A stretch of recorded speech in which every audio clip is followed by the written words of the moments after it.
मित्रांनो, थोडं तुझं थोडं माझं या मालिकेत आज आपण पाहणार आहोत मानसी आणि तेजस हे दोघेही गाडीवरून चाललेले असतात. तेजस अचानक गाडी थांबवतो आणि मानसीला म्हणतो की हे पहा, तुम्ही इंटरव्ह्यूसाठी चालला आहात ना, ही घ्या साखर, असं म्हणून आता तो तिच्या हातावर साखर देतो आणि मानसी ती खाते.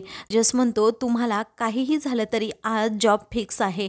मग आता मानसी खूप प्रेमाने त्याच्याकडे पाहत असते. आता या पुढील भागांमध्ये आपल्याला या दोघांची लव्ह स्टोरी सुद्धा पाहायला मिळेल. तर आजच्या भागामध्ये तेजस आभाला समजावत असतो की मान्य आहे, हे नातं ॲक्सेप्ट करणं तुझ्यासाठी खूप अवघड आहे, तू करू पण नकोस. आणि तसंही त्या नात्याला अर्थ नाही आणि तो अर्थ येईल असंही कधी वाटत नाही, कारण मी मिस लकी चार्मच्या लायकीचा नाही आहे. परंतु निदान माझी एक मैत्रीण या घरात आली आहे, इथे राहतीये, हे तरी तू समजून तिच्याबरोबर वागू शकतेस ना. अगं गायत्री वहिनी वागेल असं तू सुद्धा वागू नको प्लीज तिच्याबरोबर.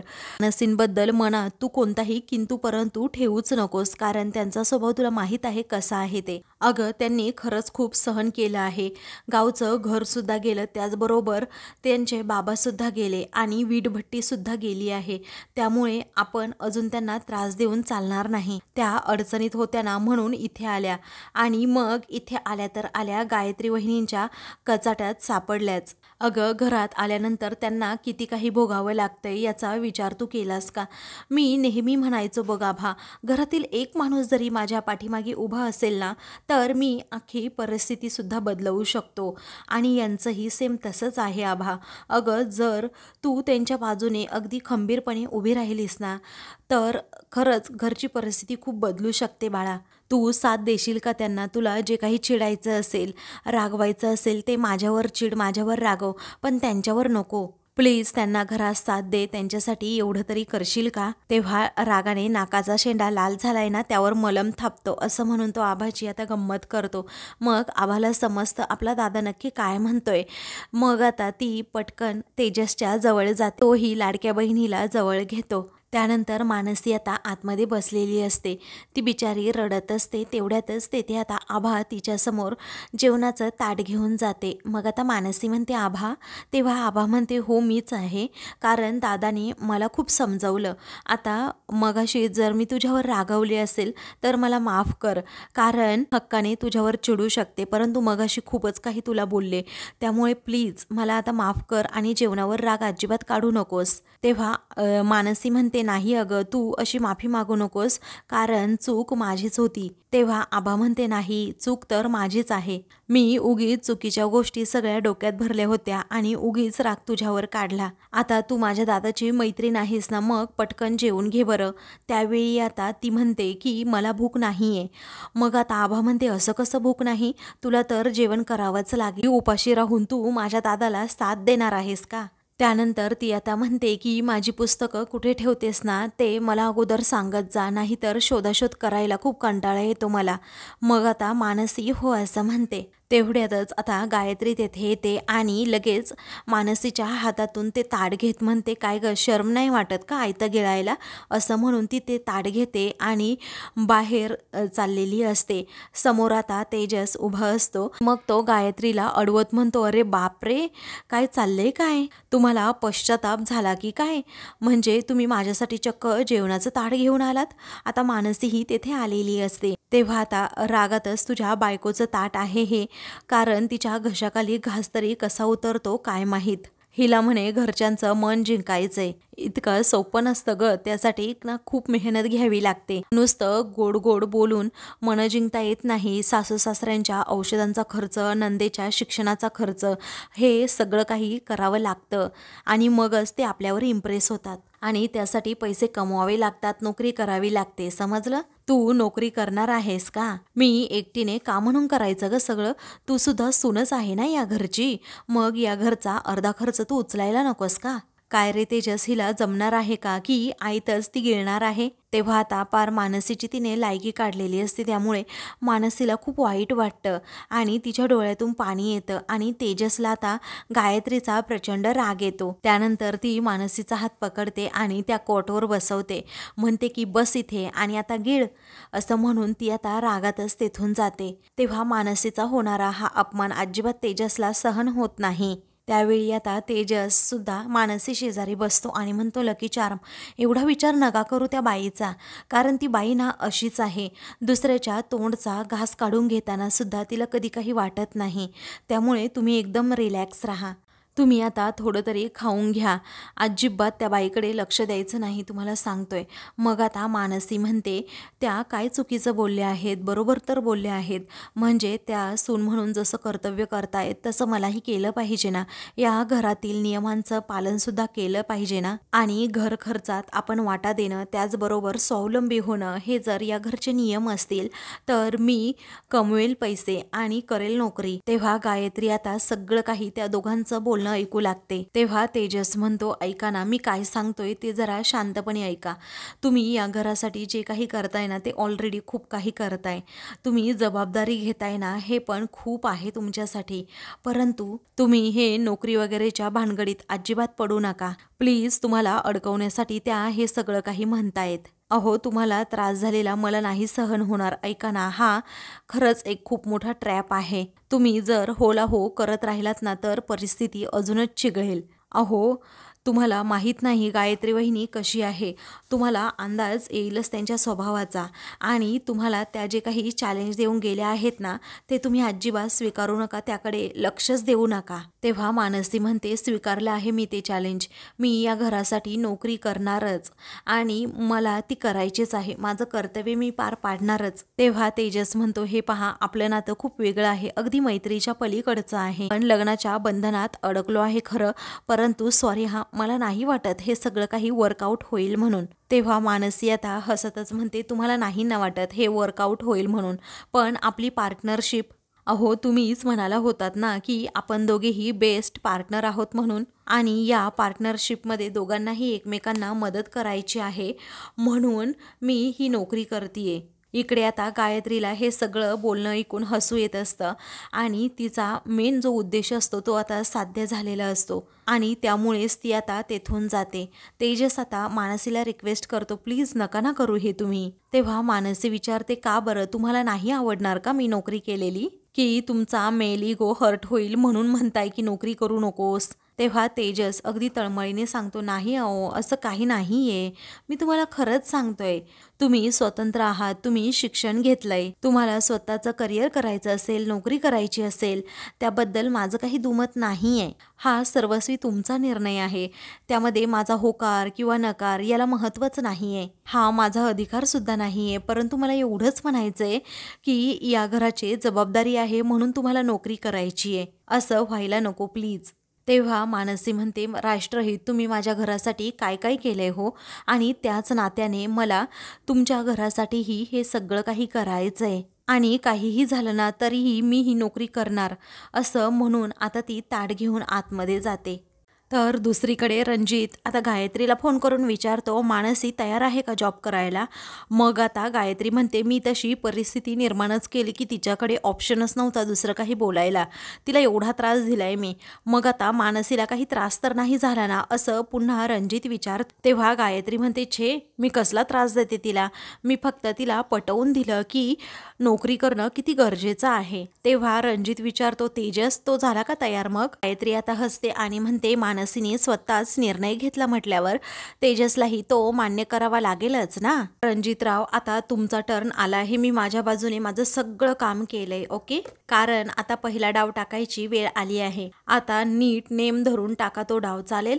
मग आता रणजित म्हणतो, असा डाव टाकेल ना मानसी तेजसच्या आयुष्यातून कधी निघून जाईल ना तिला कळणार नाही, आणि मग मी बांधलास तेजसच्या गळ्यात पट्टा. त्यावेळी गायत्री म्हणते, शाब्बास, फक्त आता दसऱ्याच्या मुहूर्तावर ऑफर लेटर येऊ दे, म्हणजे सगळं काही ठीक होईल. तर अजित आता हसतो आणि फोन ठेवतो. त्याच्या मनात वेगळाच काहीतरी मानसीबद्दल प्लॅन सुरू असतो. तर आता दुसऱ्या दिवशी दसरा असल्यामुळे सर्वजण छान तयार होतात आणि मग तात्या हे समोर येतात आणि प्रिंटिंग मशीनची पूजा करतात. त्याचवेळी आता मानसी देखील तेथे येते. मग आता आबा म्हणते, दिनेश दादा, हे बघ ना, मी ह्यावर्षी सरस्वती काढली आहे. त्यावेळी आता दिनेश म्हणतो, अय्या ह्या वर्षी तर तुला जमली म्हणायची. मग आता आबा म्हणते, दादा प्लीज असं काय करतोस रे, मला नेहमी येतेच ना छान काढता, तू ना नेहमी माझी गंमत करत असतोस. हां. मानसी तेथे आल्यानंतर आभाचं लक्ष तिच्याकडे जातं. तर आभा कुणालाही कळू न देता मानसीला म्हणते, खूप छान दिसतेस तू. त्यावेळी मानसी आता गोड हसते आणि ती तात्यांकडे पाहतच राहते की कशा प्रकारे ते पूजा करतायत. तेव्हा सुनंदा आता तेथे येते आणि म्हणते, आपल्याकडे दसऱ्याला पूजा सुनेच्या हातून केली जाते ना, आणि तीच परंपरा आता राखली जाईल. तेव्हा मानसी मनात विचार करते की मला पूजेचा मान देतायत की काय आता हे. तेव्हा ती आता हळुवारपणे पुढे येते. तर आता सर्वांना आश्चर्य वाटतं. मग आता सुनबाई असं म्हणून गायत्रीला आवाज देत सुनंदा तिला बोलवते. सर्वांना समजतं की आता सुनबाई म्हटल्यावर ती गायत्रीला म्हणतीये. मग आता मानसीला खूप वाईट वाटतं. त्याच वेळी आता छाया म्हणते, दीदी अगं पटकन ये, लवकर ये, असं जोराजोरात ती जेव्हा ओरडत असते. त्याच वेळी मात्र विनोद म्हणतो, अगं हो जरा हळू बोल, काय वरून नाही बोलवायचं तुझ्या दीदीला, इथेच आहे रूममध्ये आणि येईल ती. तर गायत्री आता बाहेर येते. तर सुनंदा म्हणते, तू पूजा करून घेतीयस ना. मग आता गायत्री म्हणते, चक्क मी, कसं काय बरं, नवीन लग्न झालेल्या सुनेचा तो हक्क असतो ना, असं म्हणून ती मानसीकडे पाहते आणि म्हणते, एव्हा ना मला वाटलं होतं की नवीन सुनेकडून ती पूजासुद्धा तुम्ही करून घेतली सुद्धा असेल. तेव्हा तात्या म्हणतात, सुनबाई जरी तू हिला सून म्हणून घरात घेतलं असेल ना, तरीही आम्हाला ही सून म्हणून मान्य नाही, असं ते स्पष्टपणे म्हणतात. त्यावेळी आता मानसीला अजूनच वाईट वाटतं. त्यानंतर आता तात्या म्हणतात, जी स्वतःचा उल्लेख लग्ना अगोदरच पत्नी म्हणून करवून घेते अशी सून तर आम्हाला मान्यच नाही, असा मानसीला ते जेव्हा बोलतात तेव्हा अजूनच तिला वाईट वाटतं. आणि पुन्हा आता ते पुढे म्हणतात, अशा फसवाफसवीच्या नाटक कंपनीच्या लग्नाला मी लग्न मानतच नाही. तेव्हा यांचं बरोबर आहे असं आता सुनंदा म्हणत असते. त्यावेळी गायत्री हसते आणि म्हणते, सासूबाई अहो तुमचं कौतुक करावं तेवढं कमीच. अहो चक्क तुम्ही तात्यासाहेबांच्या मताशी प्रामाणिक राहिलात. अहो मला तर वाटलं लेकाच्या आंधळ्या प्रेमापोटी सगळं काही विसरून जाल म्हणून, असा गायत्री आता टोमणा मारते. मग आता गायत्री ही मानसीच्या डोक्यावर हात ठेवते आणि म्हणते की या घरातला तुझा पहिलाच दसरा आहे ना, पण सॉरी अगं, माझा मान तुला कधीच मिळू शकत नाही, असं आता गायत्री तिला म्हणते. तेव्हा मानसीला आता खूप वाईट वाटत असतं, कारण गायत्री तिचा अपमान करत असते. पुढे आता गायत्री पुन्हा म्हणते, तू एक काम का करत नाहीस, तू हे लग्न मोडून टाक, कारण तसंही घरातील कुणीही तुला अजून स्वीकारलेलं नाही आहे.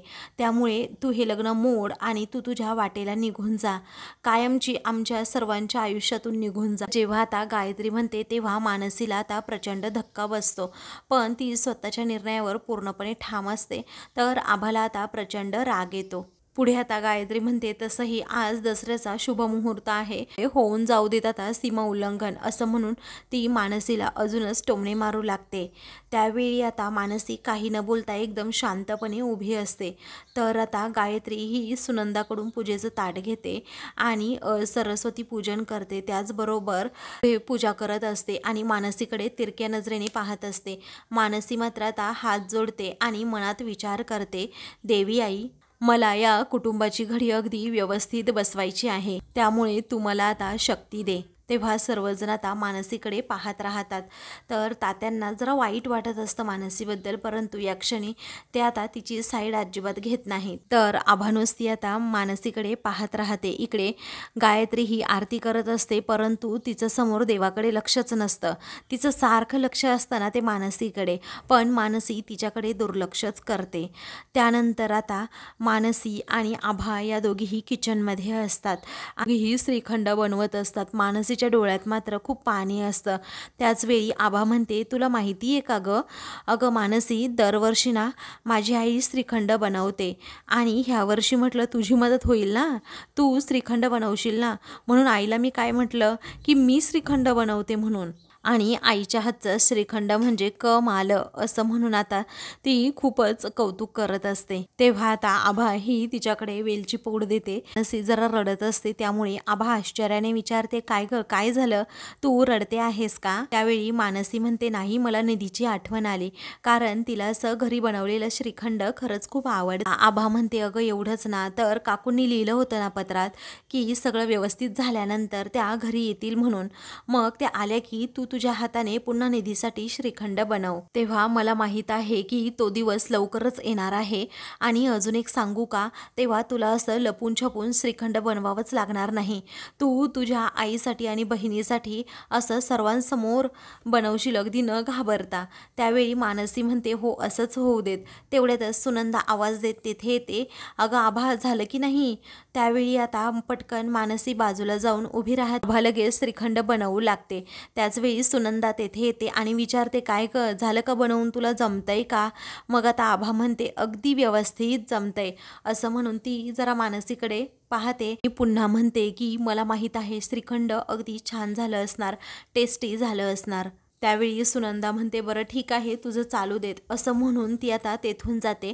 तेव्हा मानसी लगेच पुढे येते आणि आभाला थँक्यू म्हणते. त्यावेळी आभा म्हणते, अगं थँक्यू काय, धर हे घे बनव. मग आता मानसी ते बनवतच असते. त्याचवेळी आता काजलचा फोन आता मानसीच्या मोबाईलवर येतो. तेव्हा आभा म्हणते, बरं राहू देत, तू फोन घे अगोदर. मग मानसी आता फोन घेते आणि विचारते, काय गं काजल. मग आता मी माझ्या येथे कंपनीमध्ये तुझी प्रोफाईल सेंड केली आहे, तू काय कर, तू इंटरव्ह्यूसाठी इकडे ये, अशी चुटकी सरशी तू सिलेक्ट होशील, मला खात्री आहे ना. असं काजल आता मानसीला म्हणते. तेव्हा मानसी विचारते, अगं कधी आहे इंटरव्ह्यू. मग आता काजल म्हणते, अगं आजच आहे. तेव्हा मानसीला जरा धक्का बसतो की आज इंटरव्ह्यू आणि आज दसरा आहे. मग आज इंटरव्ह्यू असेल तर मग मी कशी येणार, सणाचा दिवस असल्यामुळे घराबाहेर कसं पडता येईल. तेव्हा काजल आता फोर्स करते, काहीही करून तुला यावंच लागेल आणि ही संधी अजिबात सोडायची नाही. तेव्हा मानसी आता बघते असं म्हणून फोन ठेवते. तेव्हा काजलला आता लगेच रणजित म्हणतो, good job Kajal, good job. असं म्हणून तो आता हसतो आणि म्हणतो, काहीही झालं तरी मानसी इथे जॉबसाठी यायलाच हवी आणि इंटरव्ह्यूसाठी आजच यायला हवी. कारण बघ, मी तुला एकच गोष्ट सांगतोय, मानसी जर आली नाही ना, मग मी तुझ्याकडे बघेन. ज्या घरच्यांना सुद्धा मी अजिबात सोडणार नाही. मग तुझ्या घरचे सिक्युअर असतील जेव्हा मानसी इकडे जॉबसाठी येईल. आणि तू टॉप 5मध्ये होती ना, तुला टॉप 1पर्यंत कसं घेऊन जायचं हे फक्त माझं काम असणार आहे. तू माझ्याशी चांगलं वागायचं, मी पण चांगलंच वागणार आणि तुला सर्वात जास्त सॅलरीसुद्धा मिळेल. आणि हे सगळं मी का करतोय, फक्त मानसीसाठी. कारण मानसी ही खूप हुशार मुलगी आहे, ती वेगळ्याच बंधनात अडकली आहे आणि तेथून बाहेर काढण्यासाठी मला तिला हे करावंच लागेल. तेव्हा काजलला विचारतो, तू हे तिला सांगशील का.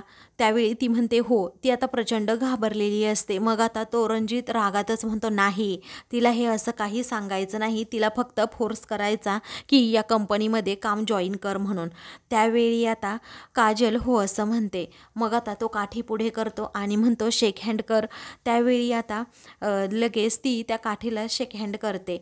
मग आता आणि खूप घाबरते, कारण आता रणजितने काजलला हाताशी धरून ब्लॅकमेल केलेलं असतं आणि तुझ्या मैत्रिणीला काहीही करून इथे जॉबसाठी ॲप्लाय करायलाच सांग, असंही तो बोललेला असतो. धमकीसुद्धा दिलेली असते की जर मानसी इथे जॉबसाठी आली नाही तर मी तुझ्या घरच्यांच्या जीवाचं काहीतरी बरं वाईट करेन, असं रणजितने आता ब्लॅकमेल करत तिला म्हटलेलं असतं. तर दुसरीकडे आता मानसी टेन्शनमध्ये असते. तेव्हा आभा विचारते, काय झालं. मग आता मानसी म्हणते, माझ्या मैत्रिणीचा फोन आला होता, मला नोकरीची ऑफर आली आहे. तेव्हा आभा म्हणते, वाव, कॉंग्रॅच्युलेशन्स, किती मोठी बातमी आहे ही, चांगली बातमी आहे. आणि असं तोंड पाडून तू ही बातमी का देतेस बरं. मी लगेच दादाला सांगून येते, कारण मला खात्री आहे ग, तू नक्कीच माझ्या दादाला सुद्धा साथ देशील. आता आलेच मी, असं म्हणून ती तिथून पटकन जाते. तेव्हा मानसी म्हणते, अगं थांब आभा, असं काय करतेस. पण आता आभा ही थांबायला तयारच नसते, कारण मानसीला तिचीच खात्री नसते की ती तो जॉब स्वीकारेल म्हणून. त्यामुळे ती आता खूप टेन्शनमध्ये येते. तेव्हा ती म्हणते, तेजसला याबद्दल सांगायला हवं आणि अगोदर मावशी आणि तात्यांची परवानगीसुद्धा घ्यावी लागेल. आता पुढे काय करावं हाच प्रश्न तिच्या मनात सतत येत असतो. त्यामुळे ती खूप गोंधळलेली असते. त्यातील मोठ्यांच्या संमतीशिवाय ती परस्पर निर्णयसुद्धा घेऊ शकत नसते. मित्रांनो, पुढील भागामध्ये आता तेजस हा मानसीला इंटरव्ह्यूसाठी घेऊन चाललेला असतो. एका ठिकाणी तो गाडी थांबवतो. तेव्हा मानसी म्हणते, अहो राष्ट्रहित, हे काय चाललंय तुमचं, का गाडी थांबवलीत. मग आता तो म्हणतो की थांबा जरा. ती म्हणते, अहो लेट होईल. तो म्हणतो, नाही होणार लेट. मग आता तो तिच्या हातावर साखर देतो आणि म्हणतो, तुम्ही चांगल्या कामाला जाताय ना, म्हणून ही साखर मी तुम्हाला दिली आहे. तेव्हा मानसी आता साखर खाते. दोघेही एकमेकांकडे पाहतच राहतात. अशाच मालिकेंचे पुढील भाग पाहण्यासाठी चॅनलला सबस्क्राईब करा.